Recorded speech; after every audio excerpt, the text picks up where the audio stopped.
Bienvenidos a la primera mesa de opinión de Antioquia, porque en Antioquia tenemos de qué hablar. Hoy terminamos este día con un aguacero bastante fuerte, doña Liliana. Sí, señor. Vea, como usted lo menciona, un aguacero que se presenta bastante fuerte en la ciudad de Medellín y en diferentes municipios del Valle de Aburrá. Según el reporte que nos entregan desde el CIATA, se habían registrado a eso de las 4:30, en tan solo 15 minutos, más de 229 descargas eléctricas sobre diferentes municipios del Valle de Aburrá, sobre todo en los corregimientos como Altavista y San Antonio de Prado, así como las comunas suroccidentales de la ciudad de Medellín.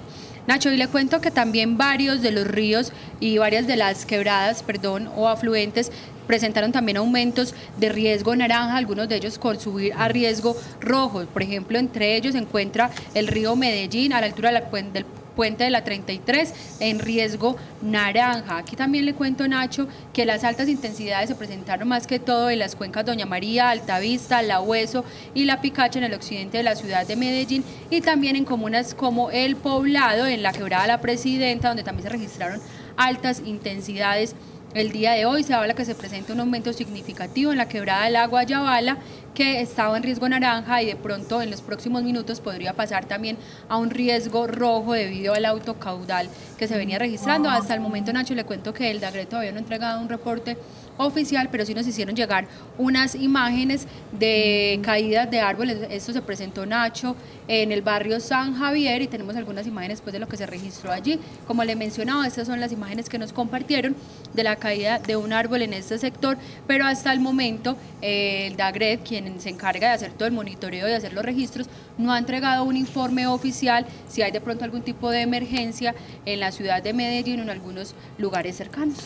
Como en el día de ayer también cayó un aguacero bastante fuerte. Sí, ayer también llovió fuertecito. Sí. Por Dios, estamos con estos días con mucho rayo. Muchos rayos, sí, señor. Ahorita cayeron bastanticos.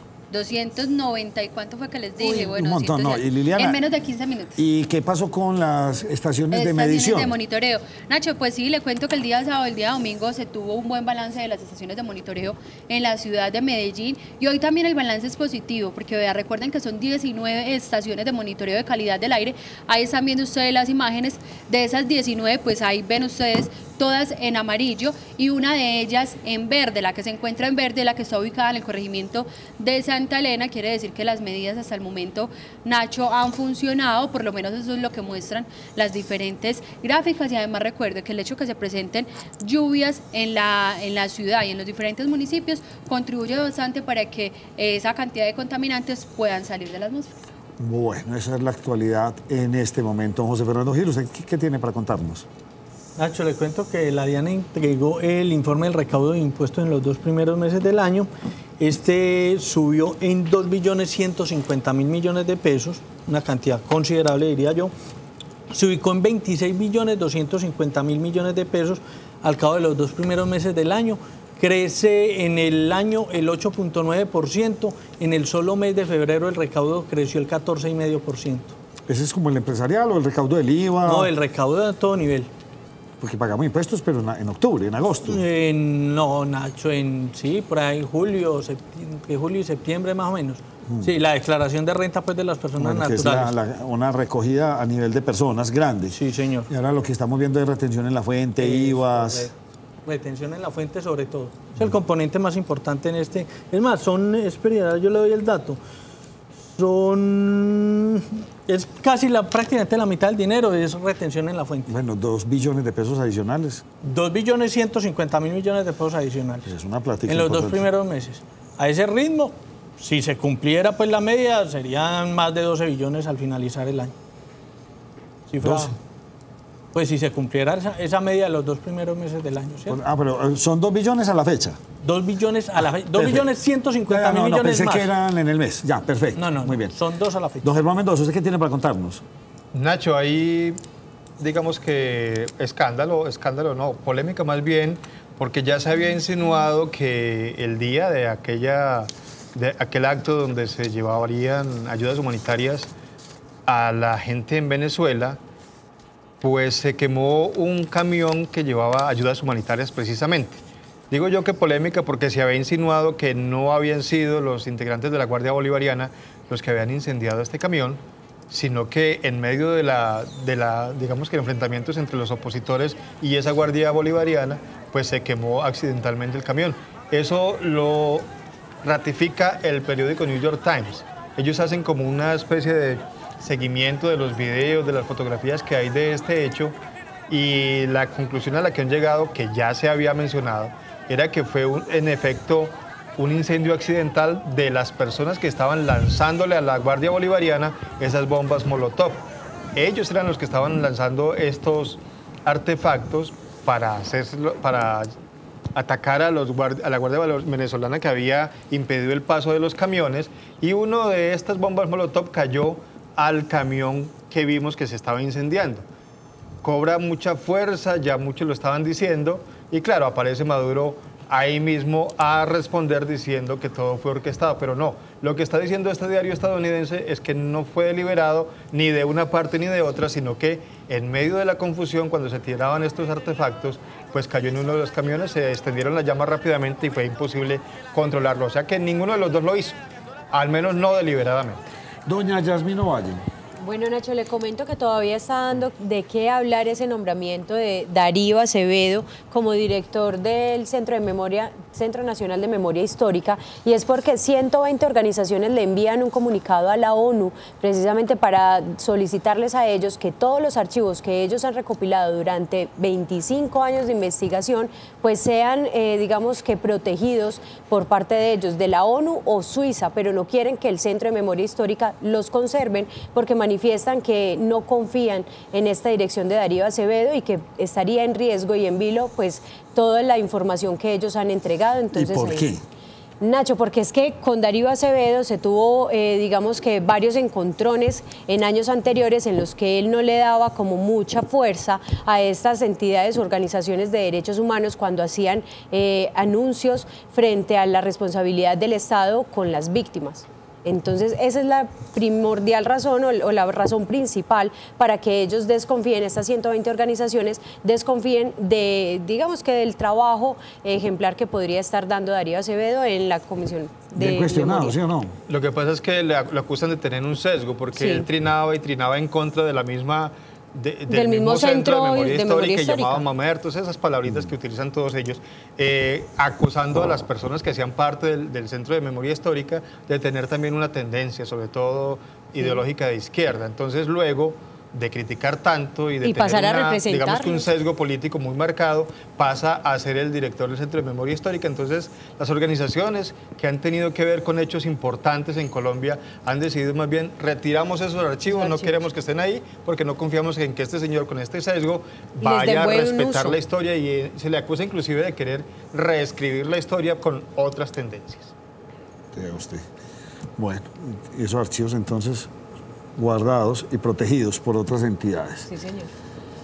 Don Miguel Ángel, Don Nacho, ¿cómo vamos? Bien, ¿y usted, hombre? Pues Nacho, así como estuvo pasado por agua el fin de semana, también hubo muchos hechos violentos que se registraron este fin de semana, y es que en el barrio La Colinita de Medellín fue encontrado dentro de un costal y envuelto en bolsas negras el cuerpo desmembrado de un hombre. Según las autoridades, el cuerpo pertenecería de sexo masculino, fue encontrado sin cabeza y también sin las extremidades, que fueron encontradas unos metros más atrás. Aquí estamos viendo exactamente la zona donde fue encontrado en bolsas de basura este cuerpo desmembrado. Las autoridades están investigando de quién sería este cuerpo porque no se logra todavía identificar quién es la persona, y lo que se pudo identificar fue que el homicidio se registró el sábado 9 de marzo, pero solo fue encontrado y fue alertada a las autoridades el día de ayer en horas de la tarde. Este es el tercer cuerpo desmembrado que se encuentra en Medellín en lo que va corrido del año. Bueno, para los que nos están preguntando por la JEP, vamos a tener ese programa el día de miércoles, quedamos. Sí, el miércoles vamos a traer dos especialistas, vamos a traer parte y contraparte, bien interesante el programa para que no se pierdan la agenda de Nos Cogió la Noche de esta semana, que va a sonar interesante. Pero Nacho, si me permite, vamos a tener un invitado hoy con un tema distinto, que es el Plan Nacional de Desarrollo, pero igual le vamos a preguntar un poquito porque él pertenece al Partido Liberal, que se opone a esas objeciones del presidente Iván Duque, y entonces nos van a contar un poquito por encimita de qué se trata esto de las objeciones y qué va a pasar en el Congreso posiblemente, para ya el miércoles desarrollarlo con personas que digamos que hasta están siendo beneficiarias en este momento del proceso en la JEP, que nos van a contar su punto de vista el miércoles. Hombre, me enviaron unas imágenes que yo se las había mostrado a ustedes hace más de un mes, creería yo. Creo que ya las tenemos, porque ya esta persona vuelve y me las manda y me la dice, no, mire, y mire lo que está pasando con el famoso vehículo. Pues hace un mes estaba así. ¿Se recuerda que la mostré? Pues mire lo que le pasó, ya le llevan la parte de adelante, ahí sí lo dejaron desarmado. Al frente completamente de este local. Y me ahora dice, sí que menos lo mueve. Sí, y me dice que una acción por estos días, a ver, les voy a leer, porque, óigame, que por el viaducto del metro, pues estaban totalmente invadidos, ahí en Barrio Triste, talleres callejeros, sí, y hace como 2 meses pues hubo una acción, retomando pues la calle, y duró lo que duró la acción. Al otro día ya estaba otra vez completamente invadido. Lo que me dice esta persona, hombre, es a quién se le envía esta imagen, porque por Dios, eso se puede quedar ahí a perpetuidad. Secretaría de Tránsito no por sería. Por Dios, pues no, pero es que ya ha llamado 1 millón de veces y no le responden. No le responden, por Dios. Y eso pasa en muchas ciudades, en muchas calles de Medellín. Qué bueno tener una acción más clara y contundente. ¿O qué hacemos, Liliana? Sí, Nacho, es lo que usted dice, uno lo ve en muchas calles de la ciudad, cantidad de vehículos parqueados. Se van quedando abandonados. Así aquí hay varios camiones. Aquí hay varios. Que debería esos doble cama que ya hasta las llantas están podridas. Y más con los problemas de movilidad que tenemos en la ciudad, tantos carros que hay por ahí abandonados. Muy bien, saludos desde Javea, en Alicante, John Alexander. Existe ver cómo en Colombia perdimos la memoria. Hay mucha gente que está defendiendo asesinos, violadores, narcos, secuestradores. Qué tristeza, país que olvida su historia, la repite. Muy bien, don John. Ahí estamos en esa. No es extraño que el señor Mendoza lleve invitados enemigos del gobierno. No, aquí ya hay enemigos y amigos. Cuando es por un lado, cuando es por el otro. Far Santos no respetó la votación del pueblo, nos dice Sonia Torres, se robó el plebiscito para cumplirle a la FRAC y eso no es obra de misericordia, no señores. Recibió en dinero, fajos de billete y ñapa, eso es lo que especula todo el mundo y hablan de la famosa mansión de cuánto dinero en Londres. Hablan de que todo es tan especulativo. Don José, ¿qué me va a contar? ¿Cómo van nuestros equipos antioqueños, hombre? ¿Usted sabe cuánto duró el partido más largo de la historia de fútbol? ¿El partido de Medellín? No, pero ¿usted sabe cuánto duró el partido más largo? No sé cuánto duró el partido más largo. ¿No sabe cuánto duró? No, ¿Ni en dónde? No, oiga, y tiene los 2 récords ese país, Chile. Ah, del mundo no. Comenzó en marzo y terminó en abril. No, pues casi, duró 120 horas. Participaron 2.357 jugadores de fútbol, quedaron en goles 505-504. El segundo partido más largo en la historia del fútbol fue en Inglaterra, que duró 105 horas. Aquí les ganaron por 15. Uy. Y digo que se tiene, porque no sabía yo este dato, las tarjetas rojas, ¿en qué mundial? ¿Las tarjetas en qué mundial? En el 66, si no me equivoco. 70. Sí, después del mundial del 66, donde lesionan a Pelé, y entonces dicen, bueno, en el 70, pero en el 70 no hubo tarjetas rojas. La primera tarjeta roja se la pusieron a un jugador llamado Carlos Caselli, argentino. Fue el primer jugador de fútbol en un mundial de tener la tarjeta. Era un chileno, perdón, vean, Chile, 2 récords. Primera tarjeta de fútbol en mundiales roja y el partido más largo. 120 horas, usted se lo disfrutaría bastante. Sí, claro. No. Uy, no. Ay, qué cansancio. No. Rico. Sí, Nacho, vea, en mi casa de mi esposa es otra vez fútbol. Otra vez fútbol. En su casa, en la mía. En la mía también. Bueno, don José, ¿qué tiene para contarnos? Nacho, pues a propósito del tema, Carlos Queiroz entregó la nómina de 23 preseleccionados de la Selección Colombia para los partidos que se jugarán a finales de marzo en Corea y en China y Japón, si no me equivoco. La lista es la siguiente, no sé si la tenemos. Bueno, sí, ahí la estamos viendo. Los arqueros son David Ospina, Camilo Vargas y Iván Mauricio Arboleda, que es su nombre. David Ospina, arquero del Nápoles de Italia. Camilo Vargas, que estuvo en Nacional, ahora está en el Deportivo Cali. Bueno, vean, como novedad está Libelton Palacios. ¿Y quién es? Sí, ha estado, pero no es de los normalmente frecuentes en la Selección Colombia. Las 2 novedades son él y Deiber Machado, Sí, Atlético Machado, Nacional. los 2 laterales de Nacional. En el caso de Machado diría yo que la selección o el país está muy mal de laterales pues desde que Machado, sin decir que Machado sea malo, pero eso quiere decir que el nivel de nuestros laterales no es el mejor o el que hemos tenido en otras épocas. Esto dentro de las novedades pues en la defensa está Davinson Sánchez, Yerry Mina, que es suplente en su equipo en Inglaterra. Davinson Sánchez, no, pero Mina en el Everton. En el Everton. En el medio campo hay algunos nuevos, está por ejemplo Lerma, está Mateo Uribe, que no es muy frecuente en la selección, está Gustavo Cuéllar, y adelante convocaron a los que tradicionalmente son titulares, los que están mojándola y haciendo goles, que son Falcao, que son Muriel. También convocaron está Falcao, Muriel, Zapata. ¿Ellos cuándo juegan? ¿Este viernes? No, el 20. No, jueves y martes. Jueves y martes, si no me equivoco, son las fechas mismas. ¿Luis Díaz ya había sido convocado? No, Luis Díaz, que yo sepa, no. Con Arturo Reyes. Esa sí es novedad. Empezamos otra vez con el fútbol ya. Afortunadamente, mire, viernes 22 de marzo, 5:20 de la mañana para que madrugue Nacho ante Japón. Y para que madrugue Liliana el martes 26 a las 6 de la mañana contra Corea del Sur. ¿A qué horas? Tranquilo. 6 de la mañana. No, tranquilo. Yo madrugo, pero otra cosa. No. ¿Usted? ¿A la universidad? Sí, Nacho. Esa sí que le duele. Juiciosamente. Muy bien. Don Germán Mendoza, ¿qué más ha ocurrido en este territorio? Nacho, pero sí podemos hablar un poquito de lo que podría pasar con lo de la JEP posteriormente, porque es que hay muchos escenarios de cuando comience a debatirse el proyecto de esas objeciones que presentó el presidente Iván Duque anoche, porque ya se radicó el proyecto. Cuando comiencen las sesiones ordinarias del Congreso de la República, pues se comienza a debatir. Y lo que puede pasar, inclusive podría hundirse todo el proyecto de ley estatutaria de la JEP. ¿Y cómo podría pasar esto? Si en una de las cámaras, por ejemplo, se aprueba lo que el presidente dijo y en la otra no. Si no hay concordancia en las dos cámaras, la norma dice, ese artículo 200 de la ley quinta, que es digamos que la norma de procedimiento del Congreso, que se hundiría la ley estatutaria, es decir, se sacrificaría no solo estos puntos, sino toda la ley y habría que volver a escribirla y a debatirla nuevamente en el Congreso y eso sería más complicado. Algunas personas con suspicacia dicen que eso es lo que se busca con esa objeción. Yo creo que no. A mí me parece que es que hay unos puntos muy claros, que el gobierno ha sido claro, desde siempre ha tenido objeciones, el fiscal general pues lo manifestó también y me parece que esos son los puntos claros que quieren que se debatan en el Congreso. También podría pasar que estén de acuerdo en las dos cámaras en tumbar esas objeciones del presidente Iván Duque y ahí pues se le devolvería al presidente de la República para que la sancione. Si no la sanciona, pasado 20 días, que es el plazo que tiene, pues eso lo tendría que sancionar el presidente del Congreso, que es el señor Ernesto Macías.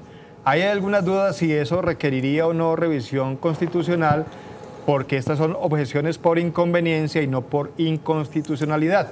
De todas formas, yo creo que a la larga la Corte Constitucional aparecerá por allí, porque eso ya lo había revisado la Corte Constitucional y se supone que esa ley estatutaria ya estaba con ese visto bueno de la Corte Constitucional y nada raro que vuelvan a meterle el ojo a eso. Este tire de afloje se va a demorar un buen tiempo. Sí, señor. Sí, claro, porque tienen que volver. Ese es un proyecto normal que se va a tramitar en un proyecto normal de una ley ordinaria y tiene pues los trámites normales, pero primero se tiene que presentar un informe, el presidente escoge un grupo plural que presente un informe al Congreso, el Congreso lo debate, ahí las discusiones y después pasan a votar. Y ahí donde la votación es donde puede haber, digamos que diferencias entre la Cámara de Representantes y el Senado. Todo depende de cómo estén, digamos que las fuerzas políticas del gobierno, de la oposición en ambas cámaras.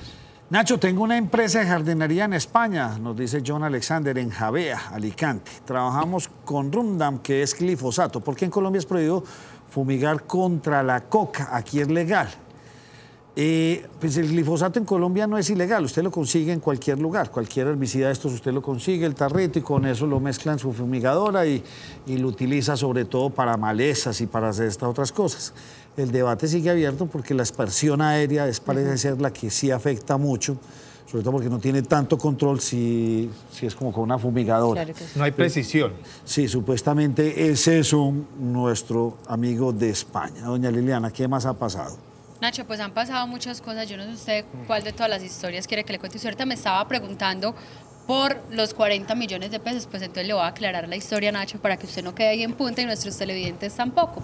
Resulta que un taxista pues hizo una carrera, dejó a alguien en la Alpujarra, por ahí al parecer, o dice él, recogió 2 mujeres más, iban hacia Manrique, todo iba normal, resulta que las señoras venían hablando al parecer que habían hecho un préstamo para algo relacionado con un tema de construcción y demás. Pues resulta, Nacho, que las mujeres olvidaron 40 millones de pesos dentro del taxi. Es que yo esa historia no me la creo. Pues, Pero o sea, es que eso ¿cómo? usted Usted no lo se la tiene cree, que pues. tener. ¿Y cómo se les olvida 40 millones? O el Nacho, chisme, No, ¿y el cómo chisme se tenía que ponen a estar hablar muy en el bueno. taxi de que habían hecho un préstamo de plata? Imagínese. Bueno, y entonces, Liliana. Bueno, entonces el taxista Nacho, se fue con los 40 resulta que el milloncitos. taxista pues iba para un acopio y él iba con los 40 millones de pesos. En ese momento se percató que había una bolsa. Cuando abrió la bolsa pues encontró esa cantidad de dinero. Él mismo menciona pues que nunca en su vida se imaginó que iba a ver y a tener 40 millones de pesos tan cerca, y ya iba bajando por Santa Cruz. Él decidió devolverse con los 40 millones de pesos. Cuando llegó por el sector que había dejado a las mujeres, pues resulta que una de ellas estaba llorando desesperadamente por la plata que había olvidado dentro del taxi. Él le entregó los 40 millones de pesos y historia feliz. Ahí acaba la historia, Nacho. No, yo pienso que no se debería acabar, es de resaltar la labor de Sí, este la taxista. honestidad. Pienso que esa honestidad vale la pena. Ahí sí, deberíamos resaltarlo, desde la alcaldía, desde donde sea. Señor taxista, felicitaciones, en verdad. La alegría de estas 2 señoras, su platica para hacer una obra en su casa y que usted tan generosamente haya hecho esto. Eso se le tiene que devolver en la vida Sí, con claro. algo muy positivo. Porque Ay, ¿sabe otro qué? se va tranquilamente, o un pasajero Un que reclama pasajero, esa Nacho. esa plata, Sí. chao, así como los señores de Bogotá que Germán Nacho, nos y el mostró en estos taxista días. cuenta pues que la señora en ningún momento dijo, a ver, yo reviso si usted no me robó ni nada, sino que simplemente pues confió en él, sacó 200.000 pesos, le entregó al taxista y ahí, ya. Salió bien librado. Bueno, una Felicitaciones, Nacho, no, y porque en seguramente tenía la Colombia placa y todo. No, y en Colombia los buenos somos más. Sí, señor. En Colombia los buenos somos más. No, vea, yo no pienso eso, Liliana. Que tuviera la ¿Qué? placa, no.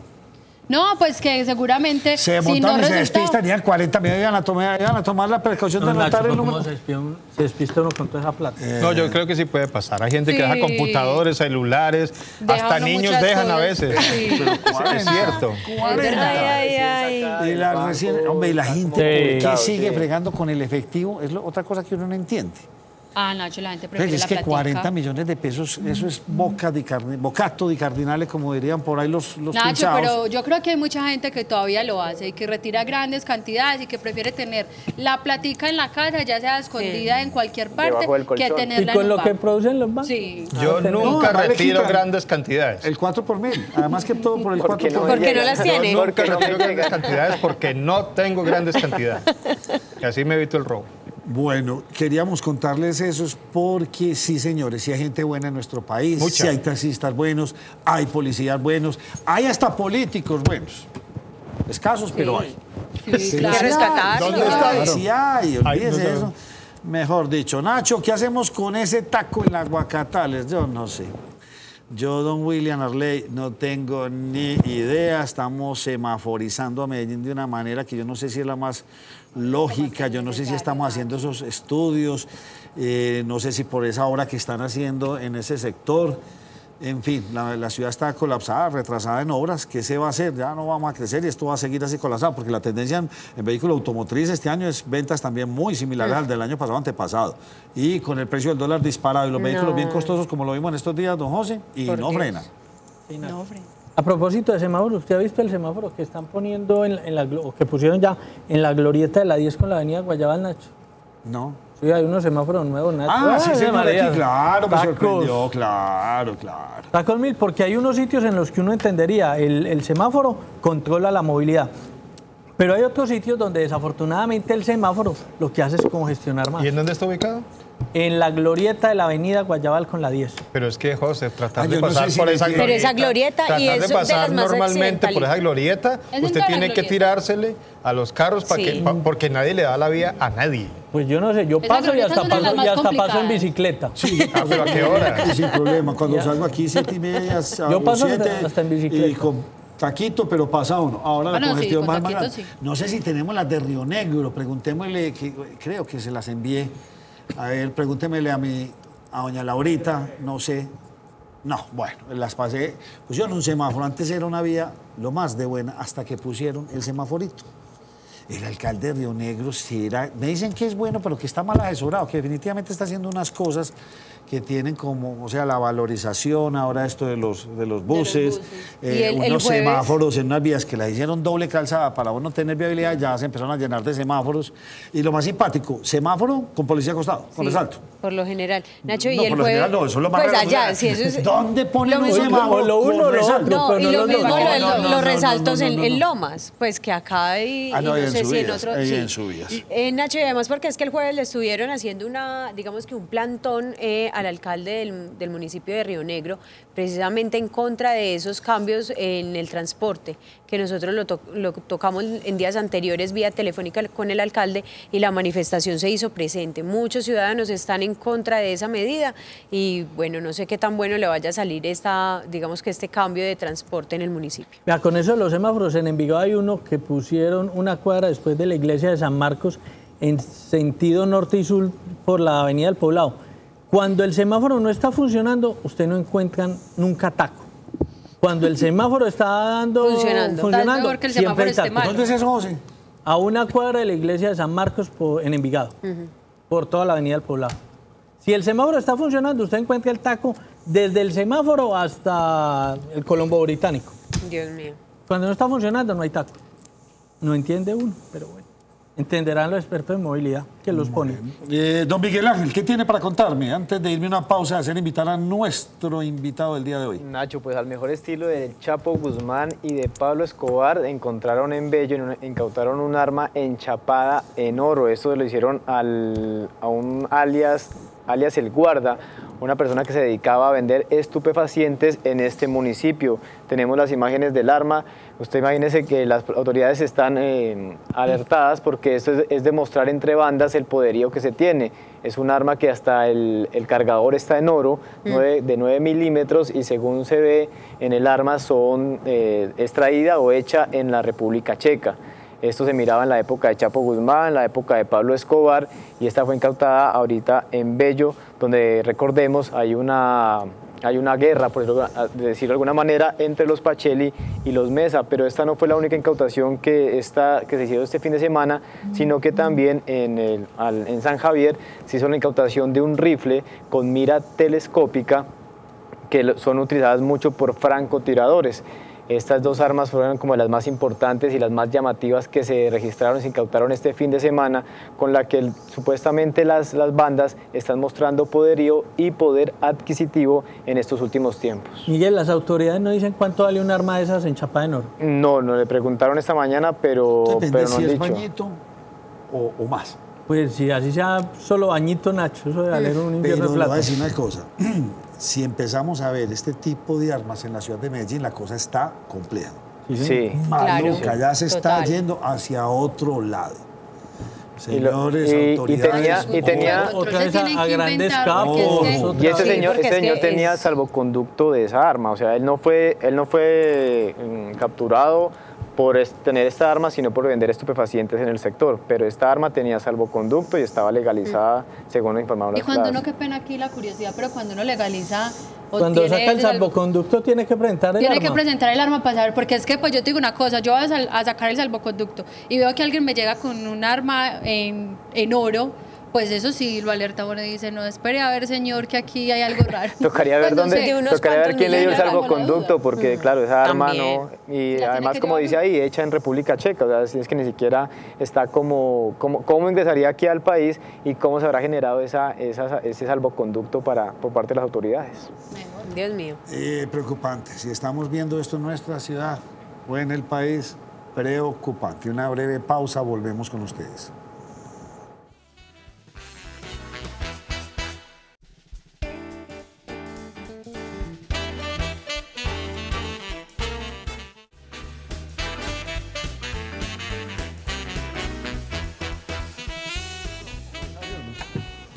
Bueno, continuamos aquí en la primera mesa de opinión de Antioquia. Más adelante voy a tratar de mostrarles esas imágenes que nos envían del municipio de Río Negro. La gente consternada. Antes no había taco, ahora se volvió Un solo taco. una cosa impresionante en un puente peatonal muy grande que hizo la administración anterior, muy bonito entre otras, pero esto se volvió ahí bien complejo y así nos están haciendo llegar cada vez más imágenes como la que les vamos a tratar de mostrar también estos días en el famoso... Su túnel no va a estar, usted lo dice para junio, yo creo que...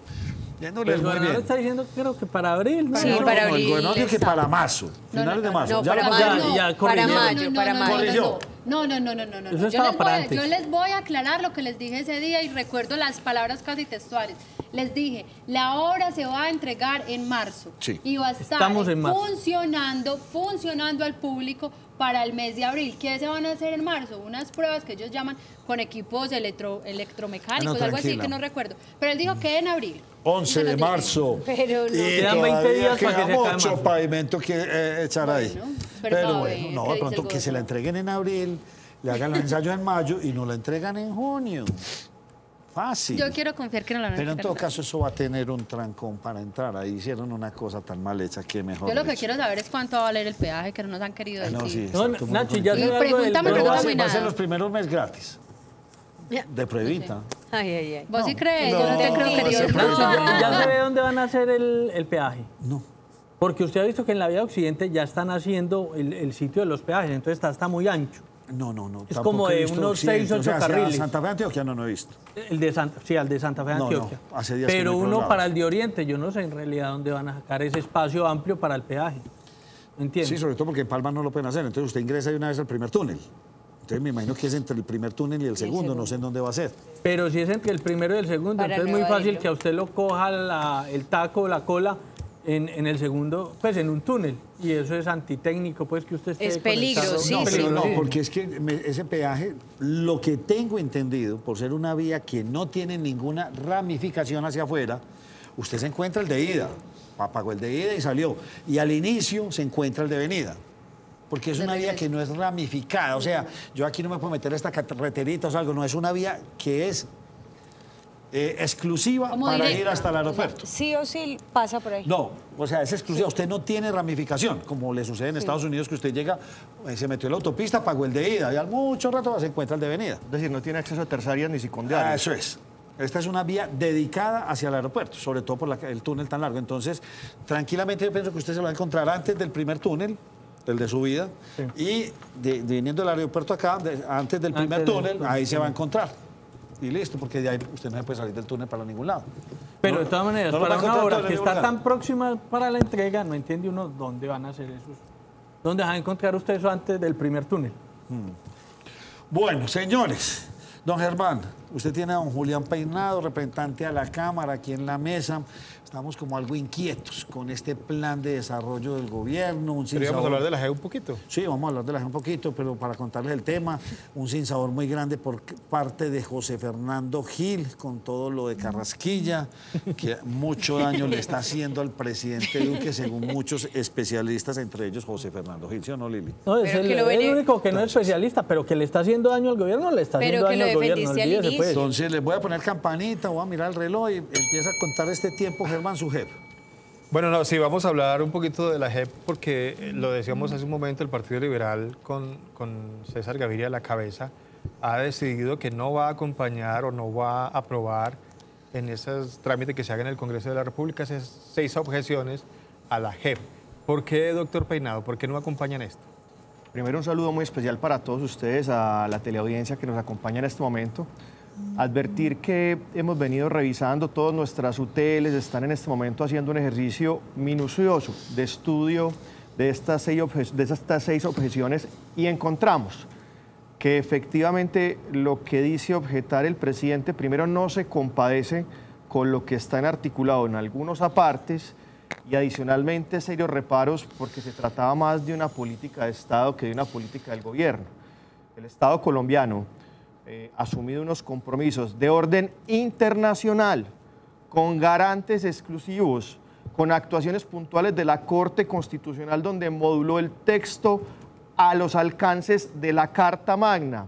No se puede tomar la atribución con argumentos políticos de desconocer esos compromisos. Es por eso que el partido encuentra serios reparos y no encuentra cómo una ley, cómo estos actos que fueron tramitados por fast track de un momento a otro se pretendan analizar objeciones que en nada se compadecen con lo allí dicho. Los puntos que estaba objetando el presidente Duque cuando lo veíamos en la locución anoche, digamos que ya habían sido revisados, todo el articulado, todo el proyecto de ley había sido revisado por la Corte Constitucional y se habla de una inconveniencia política y no de temas constitucionales. ¿Qué va a pasar ahí entonces? Es que mire, se habla de reparaciones, él dice que no hay reparaciones integrales y uno va y lee el artículo 7º de esta medida y lo que dice es que lo que hay es reparaciones también colectivas, sin perjuicio de la vía ordinaria en reparaciones puntuales, por un principio. Es decir, no entiendo ahí cuál es la disidencia del señor presidente de la República. ¿Y qué va a pasar? Para contestar tu pregunta puntualmente, pues tenemos serias dudas, porque es que los grandes constitucionalistas dicen, listo, usted objeta las normas, se va al Congreso, pero tiene que volver a análisis por parte de la Corte Constitucional. Y usted va a poner a la Corte Constitucional a pronunciarse sobre lo que ya había dicho. Entonces, ¿cómo se va a contradecir en temas sobre los cuales ya tenía absolutamente establecida una cosa juzgada? A no ser que la Corte Constitucional entre en este país a revisar asuntos de contenido netamente político, que es lo que yo no encuentro en este momento. No tiene competencia. No, no tiene competencia. Y adicionalmente, mira, artículo 7º, reparaciones colectivas, si les va a ver, dice que los victimarios no van a reparar, exclusivamente lo dice. El inciso 8º del artículo 63. Lo del comisionado de paz. Lo del comisionado. Hombre, lo normal es que sean los jueces quienes digan quiénes son legitimados en la causa por activa o por pasiva para demandar, para entrar en un proceso judicial. No son comisionados adscritos al gobierno nacional. Lo que está haciendo el presidente es recuperar la capacidad de decir quién o no puede estar en esa lista. Eso no garantiza un juicio con absoluta eficacia y con justicia de por medio. O sea, ¿qué ecuanimidad va a tener el presidente a través de su comisionado diciendo quién ingresa o no ingresa a este proceso de paz? Eso le corresponde a los jueces de la República. ¿O es que acaso el señor presidente de la República dice quién es un condenado, quién es un sindicado? No, es el investigador y posteriormente el juez el que dice efectivamente usted es un condenado porque encuentra comprobados sus delitos. Frente al tema del fiscal, ustedes vieron el escándalo bochornoso frente a la Unidad Especial de Investigación de la JEP, frente a un fiscal que estuvo inmerso en unas actividades presuntas, porque apenas están adelantando las investigaciones, que ha dado para hablar en todos los extremos, pero ¿por qué el fiscal se va a prorrogar condiciones o facultades especiales cuando se trata de una justicia transicional?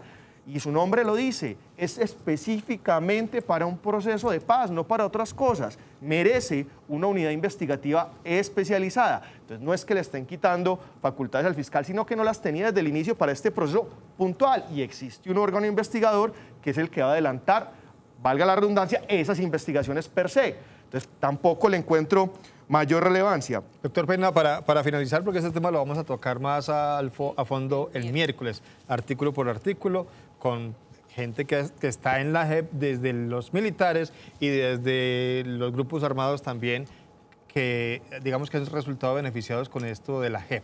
Ellos nos van a hablar desde su punto de vista de ambas partes, qué piensan de esto. Pero en términos generales, hay muchas personas que dicen se estaban haciendo trizas los acuerdos y otros dicen no exageremos que para allá, hasta allá no puede ser, porque de todas formas la JEP está funcionando con o sin ley estatutaria. Qué pena la interrupción, pero es que me tengo que pronunciar. Yo no conozco un carro que camine sin llantas y sin gasolina hoy en día. No tiene recursos. No tiene en este momento desde el plan de desarrollo, que es la ruta de trabajo, lo que nos dice dónde vamos a invertir la plática, un solo peso garantizado porque aparecen ceros. Y adicionalmente, lo que hacemos es minar la mano que ya nos dimos y los compromisos que el Estado colombiano debe honrar. ¿Será que eso no es destrozarlos? Me queda la duda. Lo hablaremos el miércoles entonces. ¿Y cree usted que avance? El destrozo. Pues lo que hemos visto es que las fuerzas políticas de este país, los diferentes partidos han convocado a sus bancadas para pronunciarse al respecto. El Partido Liberal, que consta de alrededor de 35 curules en la Cámara de Representantes y 14 senadores, está cerrando filas para proteger una realidad política, social y cultural que tenemos que resolver y que no encontramos otra alternativa con las deficiencias que tenga, sí, pero es que ¿quién dijo que el gobierno nacional no puede presentar leyes para modificar o actos legislativos para complementar? Se puede trabajar, pero yo en este momento no le veo salida a esta encrucijada, porque además les cuento que en la comisión primera estuvo la presidenta de la JEP diciendo que no tenía un solo peso para trabajar. Un solo peso para trabajar. Y eso requiere acompañamiento de medicina legal y eso cuesta. De investigadores criminalísticos y eso cuesta. Pero entonces le cambio la película. La JEP estaba funcionando muy bien. Eso estaba en perfecto orden y como había estado... Ay, ¿cómo va a funcionar un carro en gasolina? Ahí voy. Empujado. Empujado. Pero está funcionando a los trancazos. Es que ese es el problema. Usted no le puede exigir peras al olmo cuando no le está dando los aditamentos para que crezca. ¿Y por qué desde el gobierno pasado no se dejó ese presupuesto y eso listo para que funcionara? Porque recuerden que él dejó unas partidas separadas. Nosotros aprobamos presupuesto, pero la propuesta del cuatrenio la hacen en este plan de desarrollo. O sea, aquí es un nuevo gobierno el que entra con sus nuevas dinámicas gerenciales y es quien destina recursos según su autonomía ejecutiva, que también hay que reconocerlo. Ahí está el Congreso de la República para hacer un control político de la necesidad de esos recursos, pero no los podía dejar amarrados sencillamente porque era destinar lo que no tenía. Más allá inclusive de algunas vigencias futuras que quedaron comprometidas en otra situación. ¿Cuánto vale poner a funcionar esto? ¿La JEP? Sí. Hombre, mira que aquí le tengo el cuadro. Yo creo que ni siquiera está cuantificado aquí.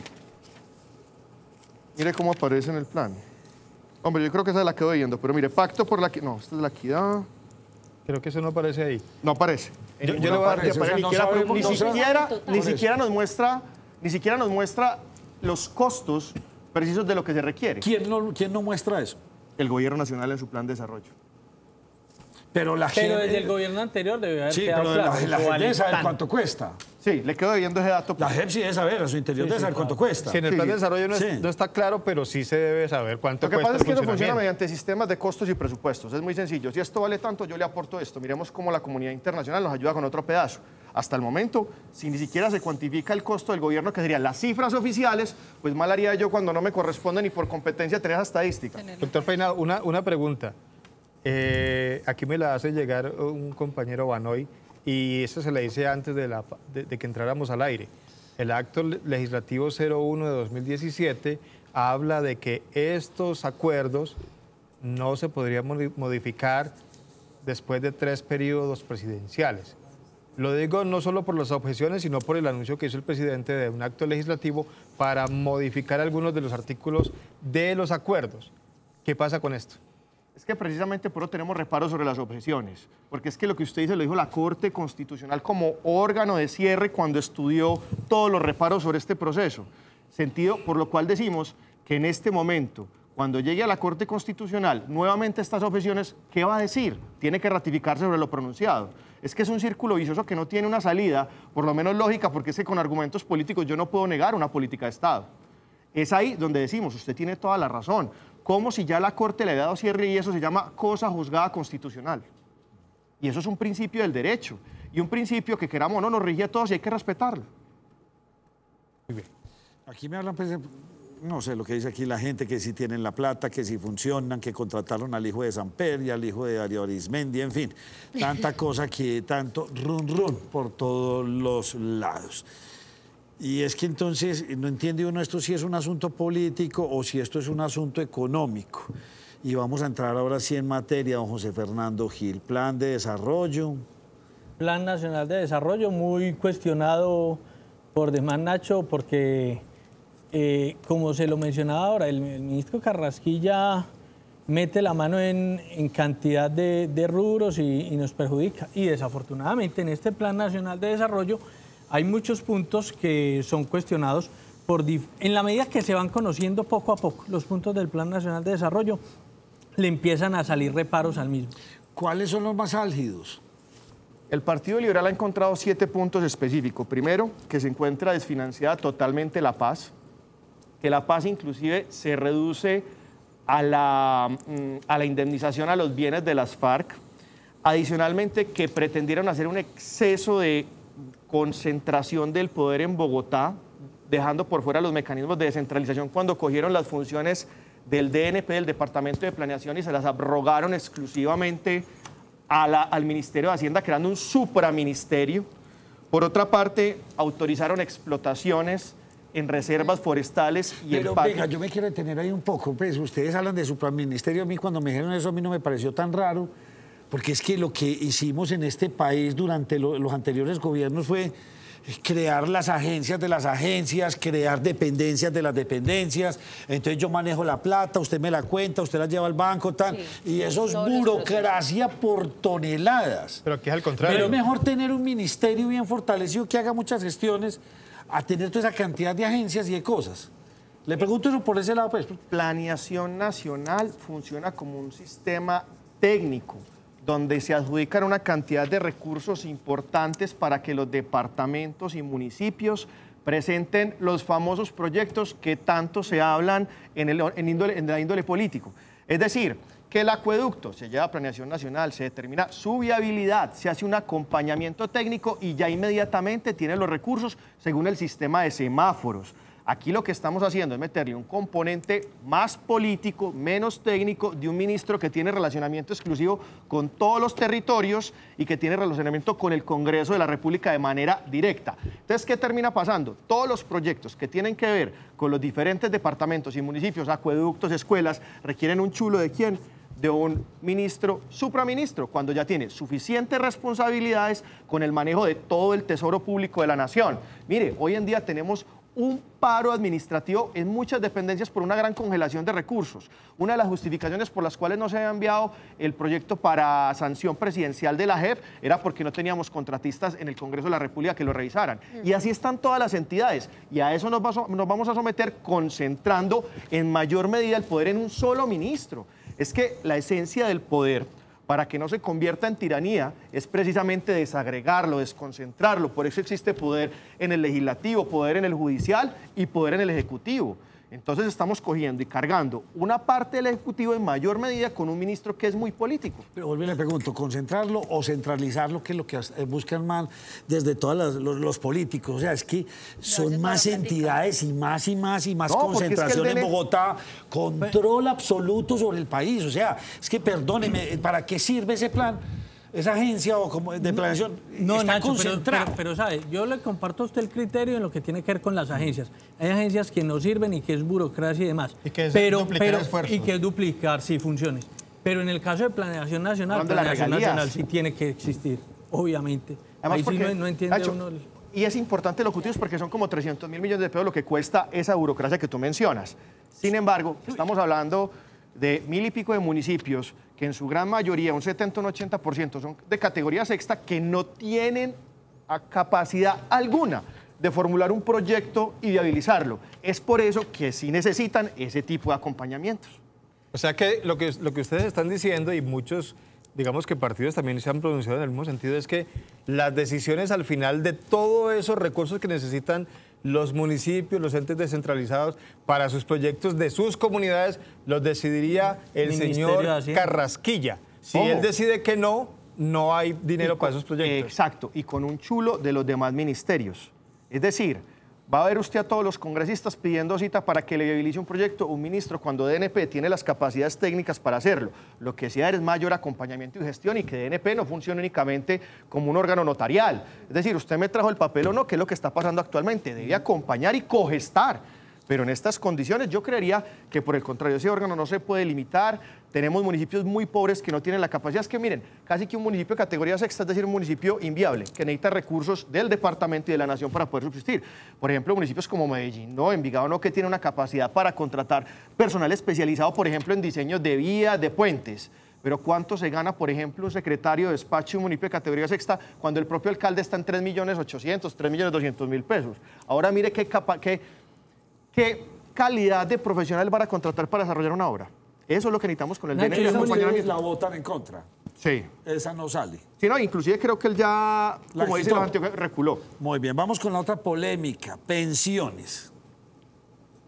Bueno, lo de pensiones no está, digamos, que en esos puntos que ellos habían, que los liberales habían dicho, pero lo podemos tocar porque esa denuncia la hizo Angélica Lozano. Era el artículo 117 que hablaba de que las personas que no alcancen la cotización en aportes, bueno, en semanas para pensionarse, tienen 10 días para anunciar si quieren que le devuelvan ese dinero o si no lo hacen en ese tiempo, pasará a los beneficios económicos periódicos BEPS. La senadora Lozano decía que eso era prácticamente una expropiación y que 10 días es muy poco para que una persona tome una decisión de esas. ¿Ustedes comparten la visión de la senadora Lozano? Absolutamente. Todo lo que atente en contra de la clase menos favorecida de este país, entre ellos los pensionados que están en el rango minoritario, hay que hacerlo. Los BEPS como BEPS tienen una intención importante y es garantizar unas ayudas, casi que un auxilio en teoría pensional para aquellas personas que no alcanzan y se hace a través de los municipios. En algún momento cuando fui concejal de Envigado estuvimos tratando de capitalizar eso. Pero mire, es el mismo efecto que estaba pasando con las regalías frente al tema de centralización. Decía que lo que quedara de regalías que no se ejecutara se incluía directamente al presupuesto de la nación para que ellos miraran en qué lo gastaban. Es decir, la platica de los departamentos y los municipios nuevamente recogido. Y es lo mismo a menor escala en lo que se pretende con los pensionados. Como el Estado colombiano no va a girar los recursos para los BEPS, lo que hace es que se lo quita a aquellas personas que no tienen la capacidad, se reintegra los recursos y los manda para este estímulo, por así decirlo, pensional en los entes territoriales, lo cual deja desdibujado el panorama de las pensiones, absolutamente desdibujado. Nosotros acompañamos a Angélica en ese tema y estamos esperando inclusive unos conceptos importantes en materia de seguridad social para poder tomar una posición definitiva al respecto. Pero yo vuelvo y pregunto, o sea, yo no cumplí las semanas. Llegó, 62 años, tenía una platica. Lo que dicen ahí es, tiene 10 días para decir qué quiere hacer con ella. O me reclama, que le devuelven un porcentaje mínimo, y si usted no la reclama, se la vamos a devolver en BEPS. ¿Cuál es el conflicto tan grande que hay ahí? No he podido entender. Anteriormente esto se llama hoy en día, indemnización sustitutiva. Sí, así es. ¿Cierto? Y de la pensión, pensión de vejez. Yo pagar mi plata 20 o 30 años después, a los 90 años, y me acordé que tenía una y la puedo ir a reclamar. Pero Nacho, por lo que uno escucha, hay dos reparos. Uno, el tiempo, los 10 días. Sí, los y 10 dos, días. que se pierde como... que no se hereda. Que no se hereda, que no es heredable. Se muere el pensionado. Esos son como los dos grandes reclamos. Segundo, es que la tramitología que los BEPS tienen un sistema de funcionamiento absolutamente diferente. Eso es un rubro específico el cual atiende todos los recursos de los pensionados, pero es sacarlos de ahí para transformarlos por BEPS. Tan es así que no los administra el sistema pensional, sino las entidades territoriales, que eso es lo que viene proponiendo, por ejemplo, Colpensiones, para actuar con diferentes municipios, ayudar con los subsidios del adulto mayor. Bueno, doctor, ustedes los liberales que se gastan por ahí 33.000 millones de por una consulta, me dice por aquí, sí. Yo me acuerdo de eso, el escándalo aquí. Nacho, ¿Vamos a hacer consultica este año no? Para escoger al candidato de la alcaldía. No, usted ya... No, ya con eso me tengo que quedar impedido. Consulta, doctor, eso mejor dicho. Bueno, entonces... pero no, sí te quiero contestar. El partido, a ver, ¿qué pasó? Existían unos tiempos muy cortos para solicitar las consultas interpartidistas e internas en los diferentes municipios de Colombia. El partido, viendo la dificultad en materia de términos y tiempos, como esos 10 días que son irrisorios, en los que ustedes mencionan en pensiones, dijo, vamos a solicitar en todas, pero hasta el momento solamente se han solicitado alrededor de 4 consultas, y fue el dato que me entregaron el viernes por parte de la Secretaría General. No, además el caso de las consultas era porque había otros partidos que iban a participar y al final decidieron que no. Lo que está diciendo es que solicitaron para estas elecciones ya. No, estamos hablando de las anteriores. Sí, pero no presidenciales, sino interpartitidistas de las locales, y solamente... Sí, la están solicitando para este año. Sí, pero solamente se han habilitado 3. Hasta hoy, 11 de marzo, se podían solicitar las consultas. No, yo estoy hablando de que como el cuento de aquello de los 40.000 millones de pesos que quedaron solos haciendo la consulta era porque había otros partidos en esa consulta pasada que habían quedado de ir a esa consulta y al final decidieron que no. Sí. Entonces, un amigo muy verde. Un amigo muy verde. Estas consultas que van a hacer? No, es que estamos hablando de Sopetrán, el municipio de Hispania, y hay otro municipio que no recuerdo en este momento, en Antioquia. En Antioquia. Son municipios pequeños donde realmente son consultas interpartidistas, que no es un recurso que sea realmente significativo, pero el dato exacto en cuantía no te lo tengo. Perfecto. Bueno, yo quería contar algo sobre las pensiones que estábamos diciendo ahorita. El gerente de Colpensiones decía que en promedio la gente que no alcanza las pensiones tiene por ahí unos 35 millones de pesos en promedio, porque hay gente que tiene muy poquito y hay gente que tiene mucho más, pero no alcanza el capital para pensionarse ni las semanas. Entonces hablaban de que más o menos 40.000 pesos cada 2 meses le darían a esa persona partiéndole ese dinero que tiene. Ese es el BEPS. Ese es el BEPS. Entonces la idea es que la gente tenga, digamos que tenga derecho. No, yo quiero mis 35 millones de pesos, me monto un negocio y lo pongo a producir y me va mejor que esperando 40.000 pesos cada 2 meses. Y aparte de eso, lo que decíamos aquí en medio de la algarabía que no nos escuchamos, era que si se muere ese afiliado, la plata se pierde, o sea, no se hereda. Hay que aclarar eso, la gente tiene, digamos que la facultad de decidir, pero que le den 10 días, pues yo también pienso que me parece que es muy poquito tiempo para que las personas tomen una decisión tan importante como si se quedan o no ven en tal sistema. Perdón, Germán, frente a ese tema, no, es que estaba mirando aquí la foto de lo de Duber. Duber, el incapacitado. A mí no, hay algo que no me cuadra, son 40.000 pesos, pues sobre ese ejemplo de los 35 millones, 40.000 pesos que se le darían 6 veces al año, son 240.000 pesos en el año, son 2.420.000, o sea, no me cuadra en el tiempo. Pero es que a mí me parece que el ejemplo está... especulativamente. Sí, por eso. No, fue un ejemplo especulativo. El ejemplo no cuadra 50. porque en el año son 240.000, en 10 años son Sí, no, 2.400.000, en 40 años son 10 millones, entonces se pierden 25 millones. A mí me parece que el ejemplo no estuvo... No estuvo bien y está bien planeado. Y lo otro, mire un tema en materia de flujo de caja. Usted dice que tiene 10 días para tomar una decisión. Hay gente que se demora 1 año, 8 meses porque no sabe que tiene derecho a la indemnización sustitutiva de la pensión de vejez. Es decir, que lo que quieren es concentrar el recurso y poderle dar destinación, que es también lo que se pretende con concentrar las funciones de planeación nacional. Y es que le da un mayor flujo de caja a Hacienda, pero un flujo altísimo porque estamos hablando de los OCAT regionales, OCAT PAS que ya lo tiene Hacienda y los OCAT territoriales. ¿Qué es eso? Los fondos de las regalías, donde se presentan los proyectos. Ellos pueden tomar decisión sobre esos fondos, o sea, el hecho que la les destinación. Pase, o sea, ellos pueden decir, no, tantos 25.000 millones de pesos no es para lo que dijo el gobernador sobre vías terciarias, sino que lo vamos a invertir en tal cosa.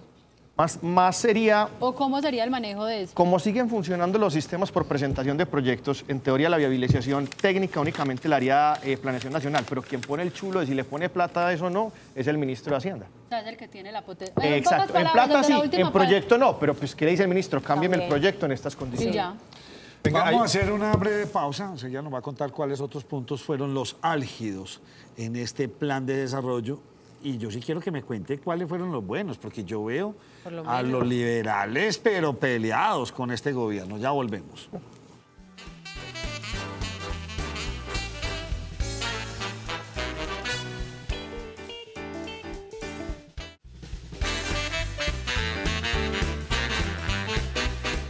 Bueno, tiene toda la razón. Aquí me ponen temas, bueno, me dicen, hablemos del agro. Y le contesto yo a nuestro invitado, ¿y cuándo hemos tenido el agro financiado? Nunca en la vida. Germán habla, concesiones a 80 años. Entonces, empecemos. Agro. Es que el agro nunca ha estado en la agenda política de este país. Es que en Bogotá no tienen el país agrario en la cabeza. Tienen los llanos, ustedes saben, con Villavicencio al lado y todo eso está muy bonito. Pero el resto del país no existe. De pronto los cafeteros cuando lloran. Los de caña están tranquilos. Sí. ¿Quién más hay, José? Bananeros, ahí van dando la pelea, roseritos. Pero el resto, pues, ese otro agro revolucionario en este país no existe. Usted tiene toda la razón, Nacho, pero observe algo. Con los PDETs o los planes de desarrollo focalizados que se pretendían implementar con el acuerdo de paz, se destinaban unos recursos importantísimos a través del OCAT Paz, que es un fondo que ahorita mencioné, maneja el Ministerio de Hacienda. Por ahí salieron unos recursos importantes. Como está desfinanciado, pues tampoco vamos a tener la oportunidad de que ese agro crezca. Y ya de manera institucional, sin tocar los acuerdos de paz, el agro en el pacto número 2, dice Pacto para el Emprendimiento, por 23.8 billones de pesos, de los cuales en el numeral 5 corresponden así: Campo con Progreso, una alianza para dinamizar el desarrollo y la productividad de la Colombia rural, 10.6 billones de pesos, el 2% del plan de desarrollo. Hombre, ¿eso para qué alcanza? No, pues por Dios, diamática para cada uno era, porque es que, observe una cosa, semilla para cada uno, es que estamos en un país donde todo su caldo de cultivo para la violencia que hemos tenido ha sido para la desigualdad que hemos tenido en el campo colombiano. Vengo de hacer una gira en el Bajo Cauca antioqueño, allá las necesidades básicas insatisfechas, absolutamente irresueltas, desde lo más básico, desde temas de agua, y no tienen vías terciarias, y solamente eso, para establecer un acompañamiento al agro, estamos absolutamente desfinanciados. Pero ¿por qué sorprende eso del presupuesto al agro si de entrada desde el año pasado nos dijeron es que no tenemos plata, nos faltan 14 billones de pesos, hay que hacer esta que nos hicieron? Entonces, ¿de qué nos sorprende? Sí, No. desde el año pasado nos la cantaron, no hay plata, la olla está raspada para estos 4 años, entonces ¿por qué nos sorprende que no tienen de dónde sacarla? Es que lo que nos sorprende no es que no haya plata, nos sorprende la proporción en la que se distribuyen los que sí hay, y en las condiciones y en las tablas. ¿Cómo cuáles? Como por ejemplo en temas mineros. En temas mineroenergéticos dice que son alrededor de 97.8 billones de pesos, de los cuales ahí en teoría también se va a trabajar los temas de minería, y solamente para minería serían 10. De resto, ¿a qué le estamos apuntando? Es decir, la plata sí hay, mire es cómo la distribuye. Ok. Porque sí la hay, sí la hay. Entonces, ¿de dónde están sacando todas estas proyecciones? Con plata que ellos tienen. Es que este plan de desarrollo cuesta 1.096 billones de pesos. Esa es la plata que hay para trabajar. Ayúdele un poquito más. ¿Qué más les sorprendió fuera de las concesiones a 80 años? Hombre, el tema de niñez.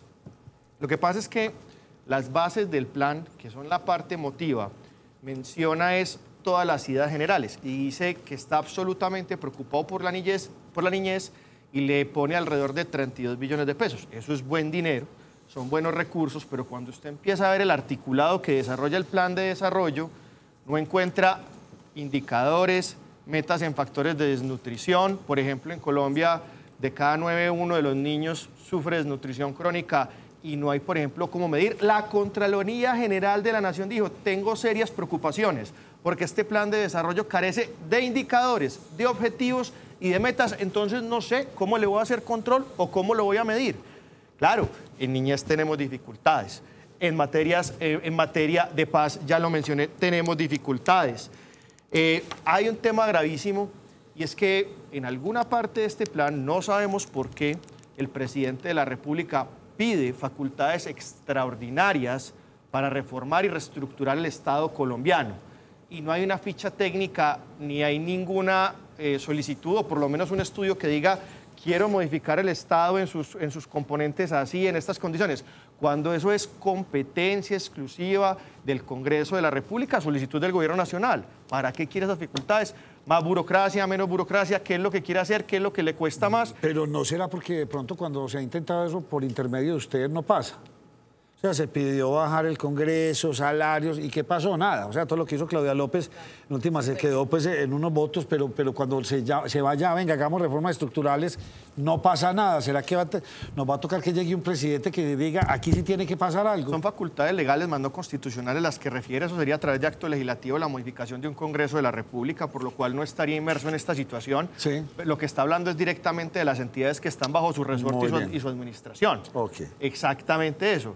Ejemplo, no sé, se me ocurre, claro que el SENA tiene una condición especial, sobre todo con los problemas que tienen las direcciones que no han podido sacar esos sastres que tienen con algunas personas en las direcciones del SENA. Sin embargo, hay algunas donde ellos tienen que moverse y moverse rápido. Yo no he podido entender, y a usted cuando le piden le dicen ¿para qué? Sin usted, ¿qué negocio va a hacer? Julián, ¿cuál de esas propuestas le gustó del plan de desarrollo? Mire, a su partido, su 20, porque no todo tiene que ser no, fue la debacle. No, obviamente. Otras cosas, Lo que pasa ¿qué hay bueno en este plan de desarrollo? Es importante advertir que los congresistas nos eligen para hacer un ejercicio de control político y para buscar, pues, dónde tenemos el detalle y dónde debemos ajustar tuercas. Aquí no es un tema de índole personal, pero, por ejemplo, que el gobierno nacional haya tomado la decisión de poner un recurso significativo, pero ojo, con ayuda de las regiones, para los temas de la infraestructura educativa del nivel superior, es un tema importante. Que haya abanderado un proceso de economía naranja es importante también. ¿Por qué? Porque es una población entre los 14 y los 27 años, que son los que tienen los mayores índices de desempleo en Colombia. Y es a esa gente a la que le estamos apostando. Eso es un tema importante. Hay unos recursos importantes separados para temas de protección de biodiversidad, que también hay que decirlo. Por lo demás, también hay una apuesta en recursos en materia de energía renovable, que también hay una apuesta interesante. Eso sí lo tengo que decir y no lo voy a desconocer y lo vamos a apoyar. Pero también hay que decir que muchas de las cosas que se pactaron al inicio en campaña hoy en día no se están respetando. Que es eso lo que se dijo. Por ejemplo, este plan también contempla la posibilidad de exploraciones petroleras, por ejemplo, en temas de fracking. Y el fracking, tengo el video del señor presidente de la República diciendo, no voy con el fracking. Todo lo tenemos. Todo lo tenemos. Y lo de los páramos y reservas naturales. Exacto. Entonces, ahí es donde uno empieza a desdibujar el tema. Hay temas importantes. En tema de salud hay una apuesta que es la que se lleva como la mayor tajada, por así decirlo, de 126 billones de pesos, que son importantes para los temas de salud, pero que son siempre recursos que van fijos, porque siempre la curva de crecimiento de atención en salud es la misma y va aumentando con el IPC. Entonces, pienso que hay reformas más estructurales que también podemos hacer. ¿Y la plática de salud es para qué? El desagregado aquí dice, seguridad, autoridad, ya te voy a decir. Porque normalmente siempre nos ponen temas muy generales, pero no se ve nada de fondo. O sea, cuando hablamos de los problemas de fondo de la salud, una promesa que hizo el presidente Iván Duque, él mismo lo mencionó, EPS, que no funcione EPS, que se liquida y alguna solución le vamos a dar. Y pues ya llevamos un tiempito y no le he visto como esas posturas tan fuertes Y hay unas que no frente al funcionan. tema de salud. Liquidarla no, se está Te planteando, ha es hecho un una programa para pregunta venderlas. excelente por una sencilla razón. Porque es que el plan de desarrollo menciona lo que tú dices en las bases, pero cuando uno encuentra los articulados no encuentra lo que tú me estás preguntando. Y es por eso que la Contraloría, inclusive frente a esos temas, también se manifiesta. Separa unas platas, pero no sabemos para qué. Sácame las mismas. Con lo de niñez pasa igual, pero en cambio en temas de minería tiene un articulado extenso. Infraestructura. Separan un fondo, no dicen en cuáles, y fue la queja de todas las regiones y los representantes a la Cámara. Súper importante tu pregunta. Por ejemplo, la bancada antioqueña hizo una solicitud al ministro de Hacienda para que en el plan de desarrollo, cuando estamos aprobando la ley del presupuesto, nos dijo, preséntenos esas propuestas, pero para que sean incluidas en el plan de desarrollo. No hay obras estratégicas presentadas por los representantes incluidas allí. Túnel del Toyo no quedó en el plan de desarrollo, entonces no sabemos por dónde la vamos a sacar. Las 4G... Allá frenamos el túnel del Toyo. No, yo no puedo decir eso. Toyo le faltan unos recursos, Nacho dice. Exacto, y esos fueron los que presentamos. Presentamos también una solicitud para rescatar los hospitales de Antioquia. Páreme ahí, entonces eso se llama túnel Toyo línea, o la línea hacia el Toyo. Lo veremos en 50 años. Sí, o sea, ya ese ya no llama el túnel del Toyo, sino la línea hacia el túnel del Toyo. Nacho, supuestamente los recursos para el túnel sí están, pero es para esas obras complementarias al túnel, es el ingreso, donde no hay recursos. el ingreso al túnel que no tenemos, porque el túnel sí está, como tú lo dices, está. Entonces, esa propuesta se presentó y normalmente los planes de desarrollo hablan de obras estratégicas y puntuales, y aquí no están mencionadas. Están también todas en un conjunto, sin un desagregado, que era lo que necesitaríamos para que cada región tuviera claridad en sus compromisos. Ojo, no políticos, sino político-programáticos, porque por ese programa fue que votaron y la gente pide el puente, pide el viaducto, pide el acueducto, y allí no está. Me vas a decir otra después. Túnel del Toyo, ¿qué más? Hospitales de... Nosotros hicimos una solicitud importante para rescatar los hospitales de Antioquia, también una inyección importante para recursos del PANOS, desde el programa de alimentación escolar. Yo estuve en una reunión de bancada la semana pasada con el señor presidente de la República y él decía de manera airosa que él pretendía, si no estoy mal, pasar de 2 millones de niños atendidos en materia de alimentación a 7 millones, pero no se sabe cómo. Nosotros también presentamos esa solicitud. También se hizo una solicitud importante para un apoyo en vías campesinas, es decir, vías terciarias para el sector del Urabá, para todo nuestro sector del agro y en materia de productividad agraria. Tampoco se incluyeron. Y se presentó uno que para mí no era tan atractivo, pero también para por solicitud del señor gobernador, el velódromo, el autódromo, perdón, en todos los lotes de Bello. Que eso es más un tema social y un tema de cultura que es interesante también. También se presentó eso. De defensa, pues como siempre, Colombia es uno de los países que más inversión hace en defensa. Pues sí, somos con el ejército más grande de toda América Latina. El tercero porque están México y Brasil también puntuando. Estamos por encima de México, lo estaba viendo. Punteando con otros, se hablan de alrededor, y esta línea se llama... Estamos casi en 300.000 efectivos entre policía, ejército... 300.000. Sí. Sí, se dice, yo creo que, bueno, puede estar en esa cifra, puede un poquito menos, pero estamos entre los 3 primeros, que fue el último informe que leí. Y estamos hablando, se llama el primer pacto por la legalidad, viene siendo como el segundo con mayor inversión, con 126.1 billones de pesos, que se encuentran desagregados en autoridad y libertad, imperio, en convivencia, que usted los va y lo mira y sí, habla de inversiones para la rama judicial, armamento, pero no como para prepararse para lo que se viene y lo que estamos armando en otras partes y en otros rincones del país. Dentro de lo que tienen contemplado, y devolviéndome un poco para ese sustento o apoyo al bienestar de infancia y adolescencia, estaría de pronto tal vez dentro de ese programa integrado de la primera dama, que es Sacúdete, o eso nada que ver.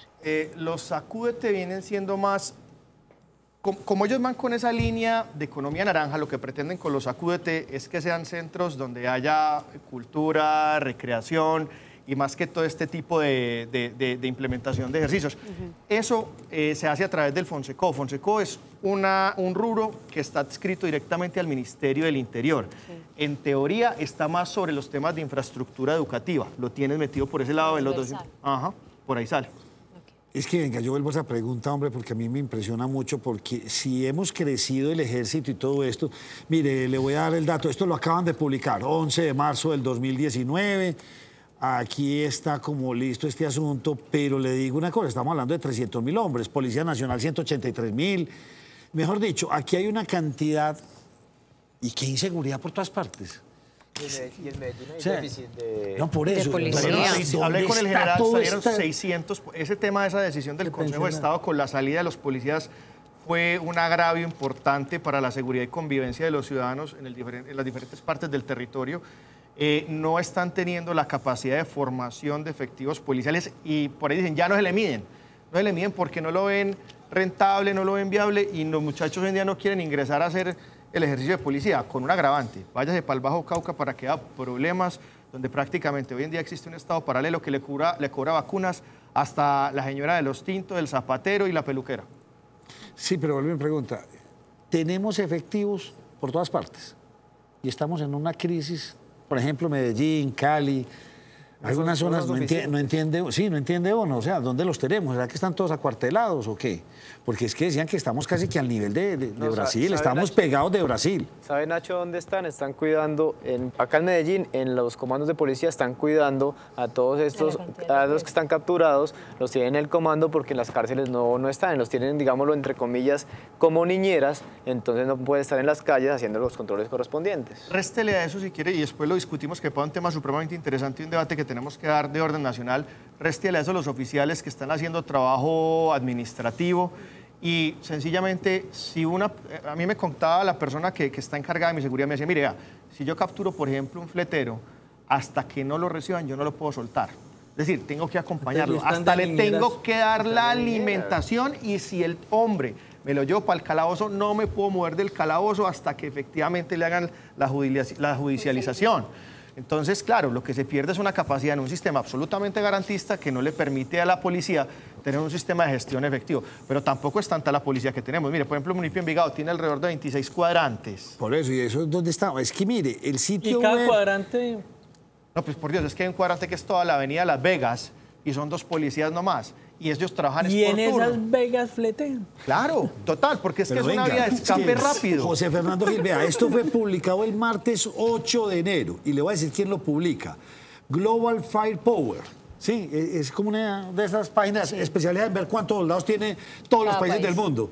Mire el dato, según la página mencionada con la bandera nacional están enlistados más de 369.000 hombres, sin contar a la policía. Perdóneme, aquí estamos hablando, vea, le voy a dar aquí el dato a Colombia. Ah, no, eso es Brasil, perdón. Colombia le sigue, según el sitio, según el listado de Brasil, el país más grande de la región, y Colombia tiene 334.000, sigue Venezuela con 115.000 soldados. Pero Nacho, hay que sacar los soldados. No, entonces, ¿será que entonces nos vamos a tener que bajar de ese ejército y tener más policías? ¿Será que de pronto estamos haciendo lo que no es? O cambiar la figura, Nacho. ¿Ves? O cambiar la figura. ¿Sí me entiende, José? O sacar los soldados, Nacho, a las ciudades. O sacar los soldados y volverlos PM, policía militar. Porque es que ese es un dato que querían estar dando en el Congreso. Es que estamos en las ciudades fregados y tenemos mucho ejército muy bueno para una guerra que supuestamente ya estamos en un proceso de paz, aunque seguimos con los helenos metidos en este asunto, pero estamos sobredimensionados. Yo creo que la Policía Nacional nos debe hace rato una explicación y qué medidas se está tomando para estimular que los policías no se retiren de la fuerza. Realmente la falta de estímulos que está sufriendo nuestra fuerza hoy en día es importante. Adicionalmente, hay una queja mayúscula en los temas pensionales para ellos y lo que pasó con la sentencia del Consejo de Estado nos dio un golpe durísimo. 600 policías menos en Medellín es un daño enorme. enorme, donde se ve ausencia inclusive de la autoridad en diferentes comunas. La verdad es que el gobierno nacional debería estar mucho más preocupado por tener la capacidad de que sus agentes de preparación de escuelas, que son las escuelas de cadetes y todos estos, la Carlos Holguín creo que se llama, tengan la capacidad de tener mayor cantidad de policías. Pero me quedé más bravo. Vea el World Index. Lea usted el World Index. ¿Qué le dice ahí el World Index de soldados? ¿Quién es el primero? Colombia. ¿Con cuántos? Brasil, 369.000. Siga. Brasil 334.000, Venezuela 115.000, Perú 100.000, Argentina 75.000. En México le están tomando hacia el norte. Perdóneme, Sí, sí. esto es un dato que lo deja uno. Nacho, ¿sabe Nadie qué? ha hablado de ese tema en este país. Nadie. Pero la verdad es que también ese debate se ha venido dando y en las condiciones topográficas de Colombia, de extensión de tierra, con los problemas que tenemos en materia de seguridad, disminuir la capacidad que tenemos como ejército, con las funciones constitucionales que se le han indilgado para que asuman los programas de convivencia ciudadana, sería bastante peligroso. Bueno, un tema aquí que recolupa. usted iba a decir algo, Lili. Nacho, perdón. es que hoy me estaban entregando un dato que ahorita que estaban hablando de los policías y su labor, resulta que me estaban entregando un dato y me decían, normalmente llegan al búnker de la Fiscalía al día 87 capturados. Y de esos 87 capturados, pues son 87 policías que están con ellos todo el día metidos en el búnker. Y de esos 87 capturados, nos mencionaba la persona que nos entregaba el dato, que de esos 87 solo 3 lograban ser judicializados. O sea, el resto los dejaban Perdieron en el libertad y tiempo. O sea, perdieron el día menos ya del 4%. metidos haciendo nada. Y le doy una perla. Y solamente en la fiscalía. ¿Cuánto se demora una reseña en la fiscalía?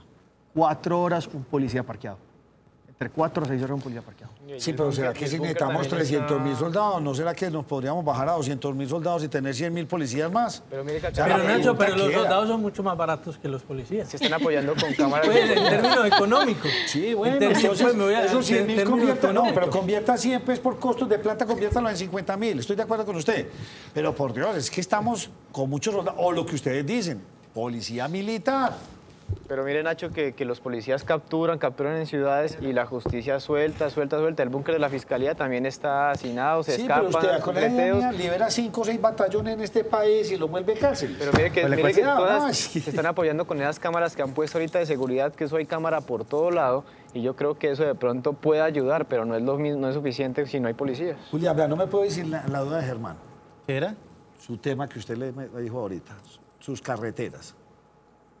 Las concesiones. Concesiones. Las concesiones. Las concesiones de los 80 Las años. concesiones sí, hablemos de las concesiones de 80 años porque aquí conocemos obras de 20 años y toda la cosa, pero ampliar a 80 años 24, no es 36. exagerado. Una mina. Claro, es que estamos hablando, exacto, eso es una mina, como tú lo dices, porque adicionalmente estamos hablando de concesiones portuarias. Colombia viene Portuarias. portuarias. No de carreteras. Y los chinos están especialmente interesados en el desarrollo de las concesiones portuarias en nuestro país, sobre todo con un desarrollo, un polo que vamos a tener el Urabá antioqueño, con alrededor de 3 puertos nuevos que nos van a permitir un gran ejercicio de desarrollo económico. La verdad, mi pregunta es, ¿a quién le están haciendo el favor?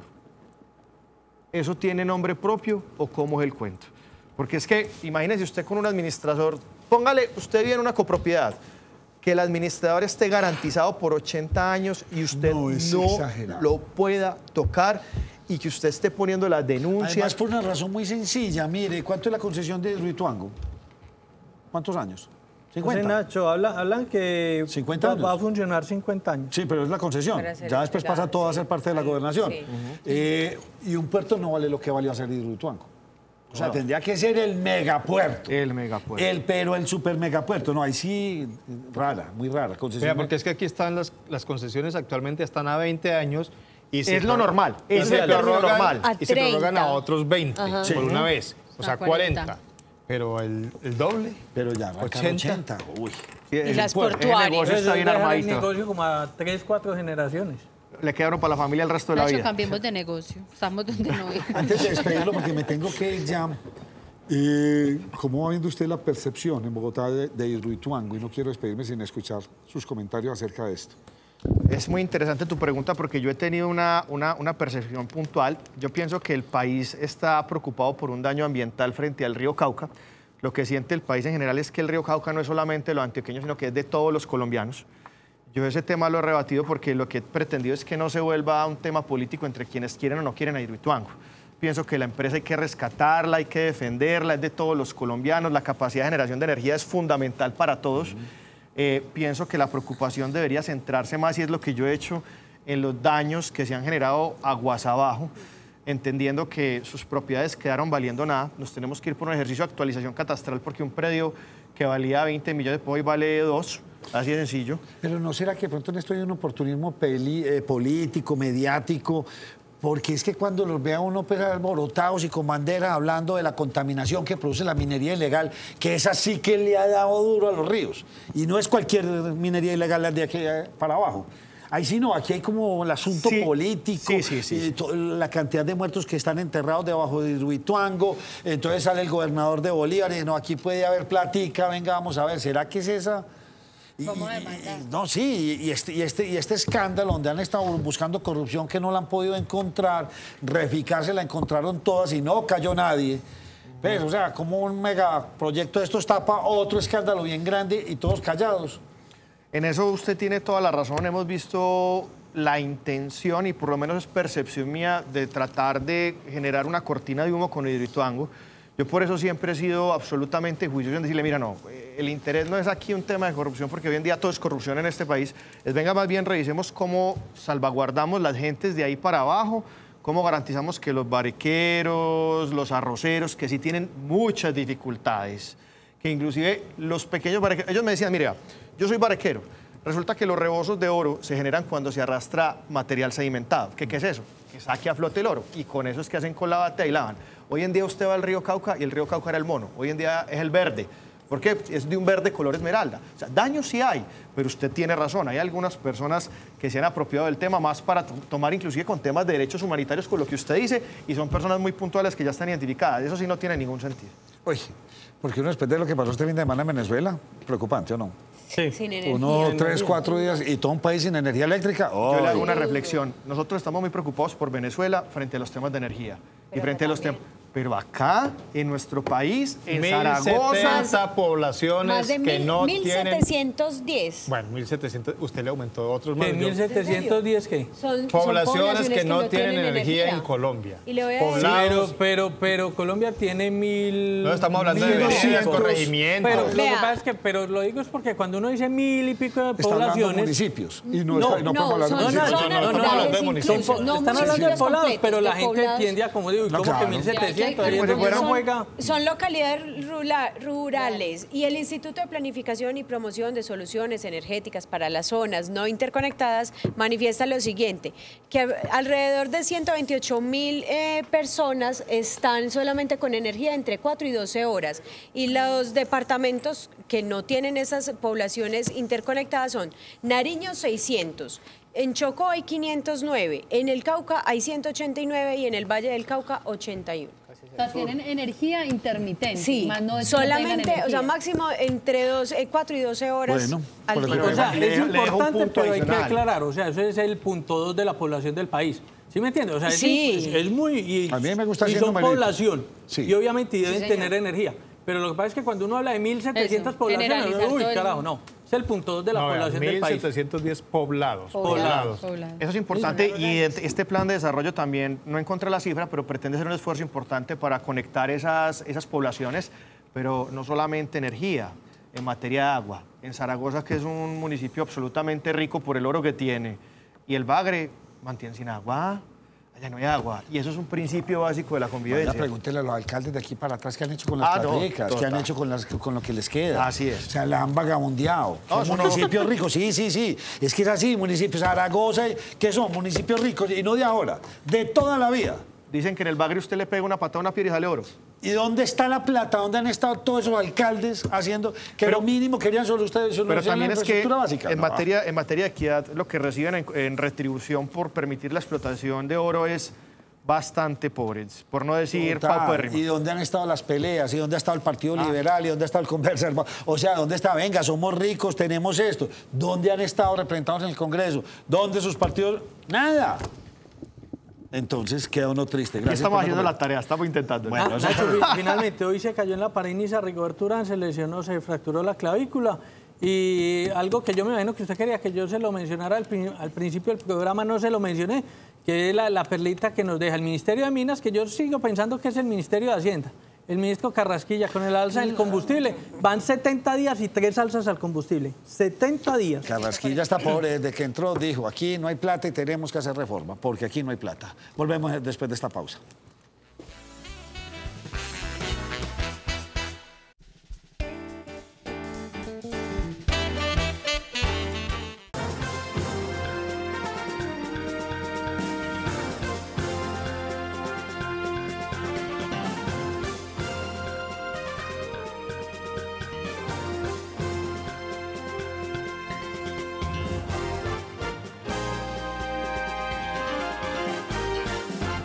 ¿Qué tal? Buenas noches, soy Germán Mendoza, bienvenidos a Cosmovisión Noticias. En accidente terminó una persecución de la policía en la Loma de los Bernal en Medellín. El vehículo de los presuntos delincuentes, que era perseguido por los uniformados, se estrelló contra un andén. 2 personas fueron capturadas y 2 menores aprehendidos. También la policía encontró en el vehículo armas de fuego.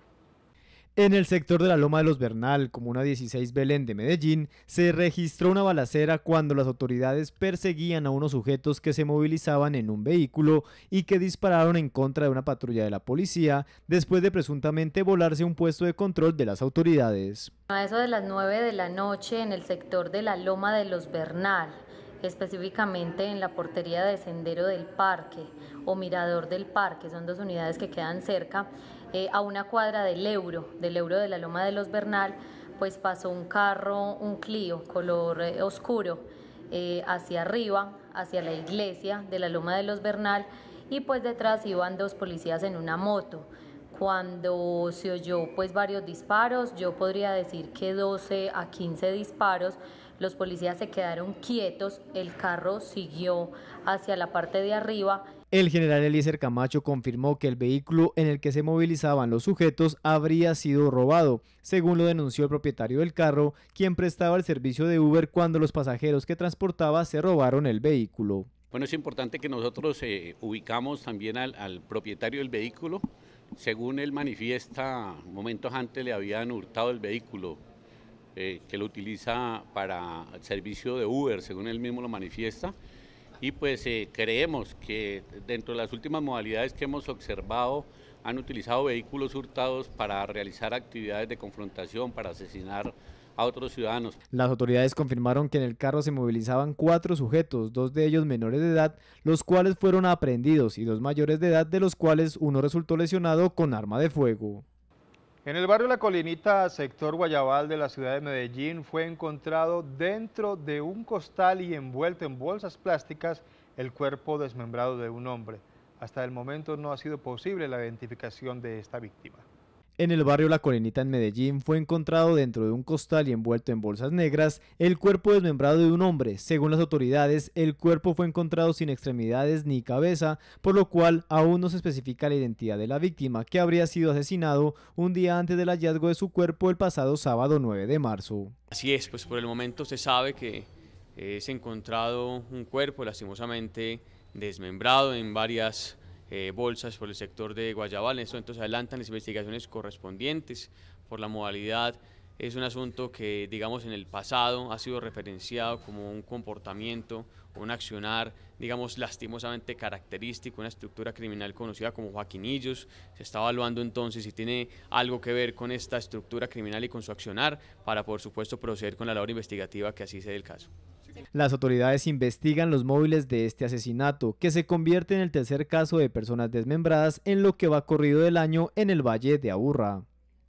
Un arma con mira telescópica para francotirador hace parte de las armas que encontró la Policía Metropolitana en operativos realizados este fin de semana en el sector de San Javier, en Medellín. Estas armas pertenecerían a la banda delincuencial La Divisa. En operativos adelantados por la policía, se logró incautar un rifle calibre 22 con silenciador y mira telescópica. Según las autoridades, el arma pertenecería al Combo de la Agonía en la comuna 13 San Javier.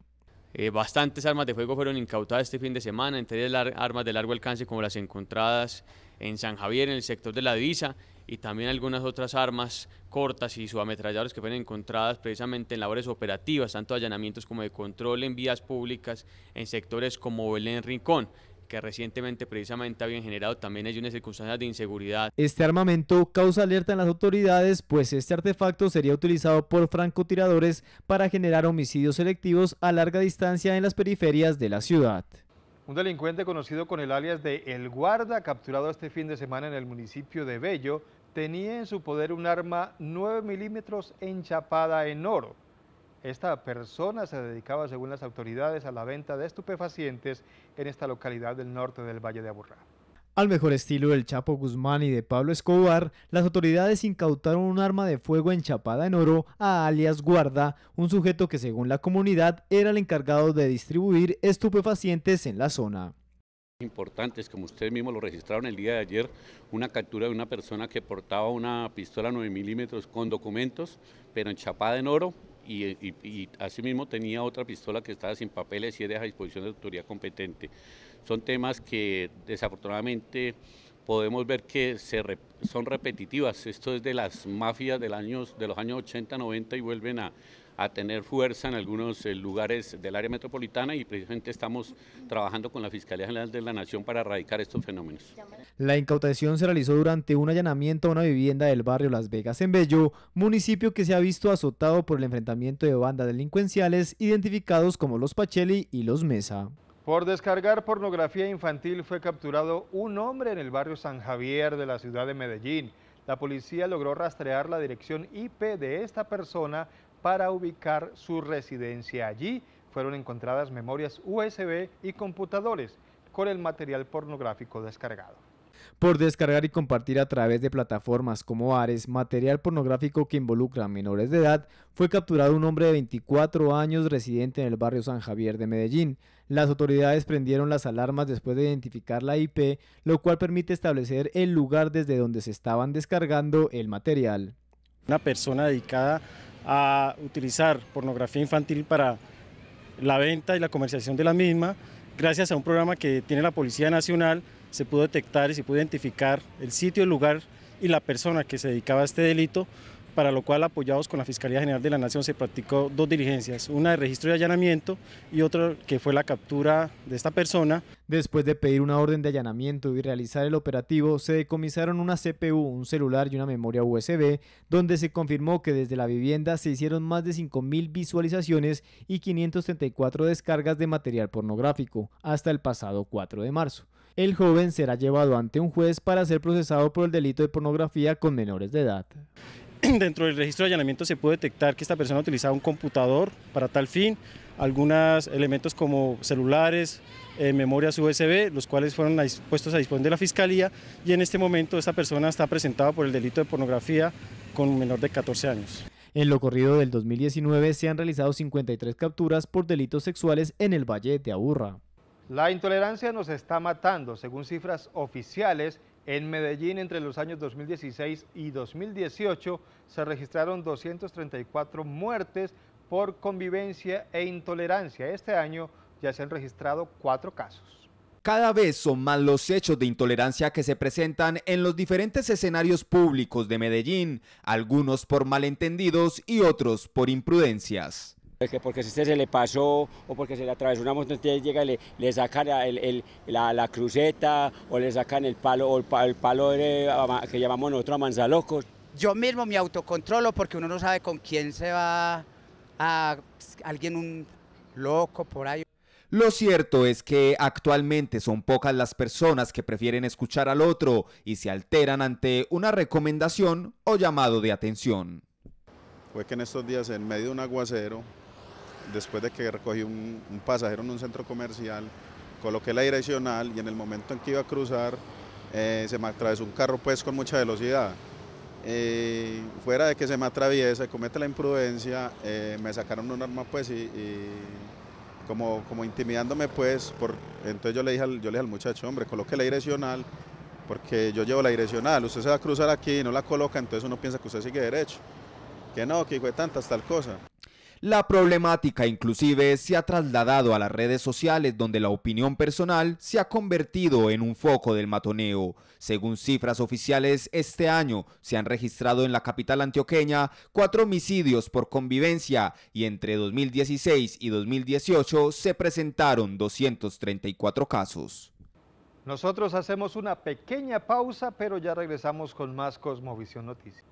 Ya estamos de regreso, muchas gracias por continuar con nosotros. El terreno donde estaba ubicado el edificio Mónaco en Medellín, que debía estar libre de escombros desde este 10 de marzo, no está listo todavía. La razón, la contingencia ambiental que impidió que las volquetas pudieran retirar todo el material. El terreno donde fue derribado el edificio Mónaco debía ser entregado libre de escombros este 10 de marzo, pero debido a la contingencia ambiental, las obras se vieron alteradas, retrasando de esta forma los cronogramas. La recolecta de escombros está bastante lenta. La semana pasada estuvo muy lenta por la cuestión de la contingencia ambiental del área metropolitana, que nos implicó rebajar el ritmo a la quinta parte. De 60 volquetas que estábamos sacando en un día, llegamos a sacar 9 o 10 en un día, por los tiempos que no les da desplazamiento. Ingenieros de Atila aseguran que aproximadamente en un mes se podría tener listo todo el espacio para iniciar la construcción del parque en memoria a las víctimas de Pablo Escobar. Ya el sábado logramos sacar 45 viajes doble troques de 17, 18 metros cúbicos. Hoy esperamos sacar cerca de 60, entre 60 y 70 volquetadas en el día. Y está todo siempre nos atrasa en la parte de la contingencia ambiental, porque estuvimos casi semana y media trabajando a la quinta parte de lo normal.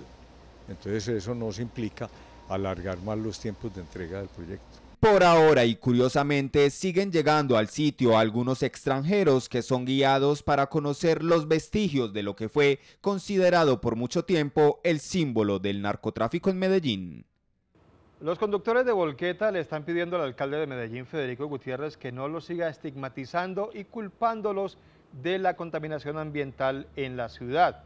Dicen los volqueteros que por cada día una volqueta pierde entre 300.000 y 500.000 pesos por las medidas ambientales.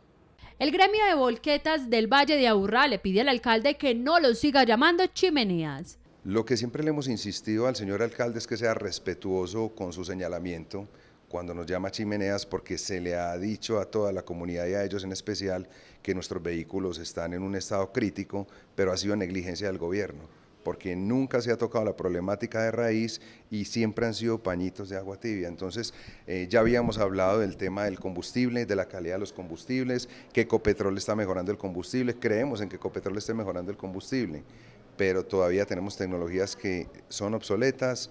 Aseguran que desde la administración municipal podrían generar un empleo directo con ellos para en un futuro poder pensar en chatarrización. También desde la alcaldía con EPM que nos den empleos directos, que generen ese mismo empleo para que haya una confianza y poder trabajar en un tema de chatarrización con responsabilidad civil, que podamos reemplazar nuestros vehículos por vehículos nuevos y que sean viables financieramente. Entre 300.000 y 500.000 pesos pierde al día cada volqueta en el Valle de Aburrá por las medidas ambientales. Según la Asociación de Volqueteros Unidos de Antioquia, hay 2.300 conductores que se han visto afectados. Los transportadores de carga rechazan el nuevo aumento del combustible en Colombia. Este aumento, dicen ellos, ya va en 143 pesos. También están en desacuerdo con que el Fondo de Estabilización de los Precios del Combustible pase a ser manejado por el Ministerio de Hacienda. 143 pesos es el aumento acumulado este año en el precio del combustible. Desde la Asociación de Transporte de Carga aseguran que si la situación sigue así, será inviable en un futuro y son ellos quienes transportan el 90% de la mercancía. La verdad nos sentimos sí burlados de parte del gobierno, o sea, veníamos en esta situación y parece que cambió el gobierno y vamos a seguir en el mismo tema, en lo que tiene que ver puntualmente con el Ministerio de Minas. Existe una resolución desde el año 2014 que establece una mesa de diálogo con los transportadores para analizar este tema.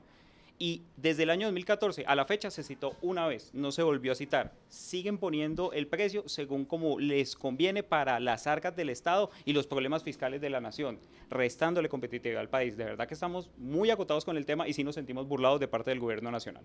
Manifiestan que no es justo que cada colombiano aporte 71,51 pesos a Ecopetrol de forma subsidiada. Hay un pago que se hace en cada galón que corresponde a 71 pesos. En cada galón de diésel le pagamos 71 pesos al plan de continuidad para Ecopetrol. Esto no es más que un subsidio para Ecopetrol, que no es una empresa pública, es una empresa público-privada que vende sus acciones, y nosotros tenemos que subsidiar a Ecopetrol, pese a que Ecopetrol casi que obliga al país a que si no me compras el combustible caro a precio internacional, entonces yo, Colombia, no te vendo a ti, se lo vendo en el exterior. Así nos lo hizo saber el director de hidrocarburos del Ministerio de Minas, que nos dijo, no, es que si nosotros no le pagamos al precio internacional a Ecopetrol, existe el riesgo de que Ecopetrol no nos venda combustible a nosotros. Otro de los temas que le preocupa a ATC es el Fondo de Estabilización de los Precios del Combustible. Aseguran que hay intenciones en el plan de desarrollo de pasar este fondo al Ministerio de Hacienda. La Personería de Medellín le está pidiendo al gobierno nacional que realice un nuevo registro de ciudadanos venezolanos residentes en Colombia. Dice la Personería que en el caso de Medellín y Antioquia, en junio se habían registrado 25.000 personas. A la fecha se calcula que podría haber unas 80.000 personas más. La Personería de Medellín se mostró preocupada por el aumento de venezolanos en la ciudad. Según las cifras del mes de junio del 2018, habían 25.000 personas que ingresaron de forma irregular al territorio.